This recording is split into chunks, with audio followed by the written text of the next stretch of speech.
बैतरणी रे आसीथिबा बन्या दीर्घ 6 दिन धरी तार कराल रूप देखाइबा परे एबे कमिबारे लागिछि। बन्या जोगु भद्रक जिलार धामनगर ब्लॉक रो 12टी पंचायत रो 35 रु ऊर्ध्व गाँ जलबंदी होई रहिथिला बेले चांदबाली ब्लॉक रो 4 पंचायत रे 20 गाँ प्रभावित होइथिला। एपरिकी आरडी अंचलर 14 गाँ बाह्य जगतरु विच्छिन्न होई रहिथिला।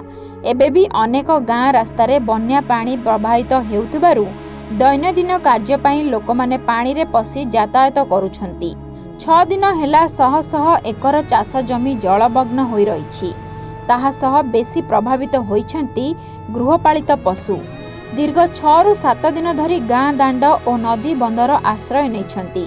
सेहीपरि बन्यार 5 दिन परे जिला प्रशासन अधिकारी बन्यांचल को जाई विपन्न को भेटिबा सह जलबंदी होई रहितिबा विपन्न मानक पई रंधा खाद्यर व्यवस्था कराइथिले। गोटिए ओली रंधा खाद्य दे प्रशासन तार काम सारिछि। एपरिकी बन्यार 5 दिन परे विपन्न को रंधा खाद्य दिया जाइथिबारु बहु विपन्न खाद्य ग्रहण न करिबा सह असंतोष व्यक्त करथिले।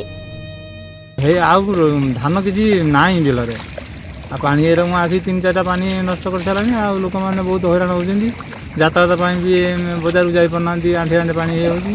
डंगा साहाଯ୍य लोक जास करछन्ती बजार को 6 दिन हे गेलानी आ रबार ठु नदी पाखरे घर ना नदी पाखरे हमर नदी पार घर सब घर द्वार सब पानी पसी जाइछि आ नदी भी पूरा घर पाखा पकी हे गेलानी आ किछि समय किछि दिन पर नई टान नै जिवो घर द्वार सब पूरा चाष 3टा बन्या हे गेला। चाष जमी घास भी दुई गेला जा जिमती तळा मिला अखंड पकई की 3 थर गजा दुई गेलानी। दाबी कोन चाहे प्रशासन पर दाबी कोन प्रशासन को तहसीलदार आस्थिले आमे वीडियो आस्थिले कौन पंचायत तरफ बिस्कुट 2 पैकेट नेखा दिखाई आ तो खाया ना कि मिनिमम 6-7 दिन है पानी है बहुत पानी घेरा 3-4 पंचायत घेर बुड़ी रही।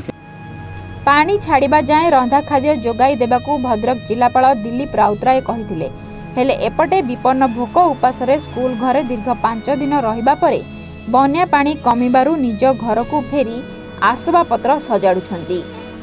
आरडीरू बाबाजी शंकर पाढ़ी रिपोर्ट समाज लाइव।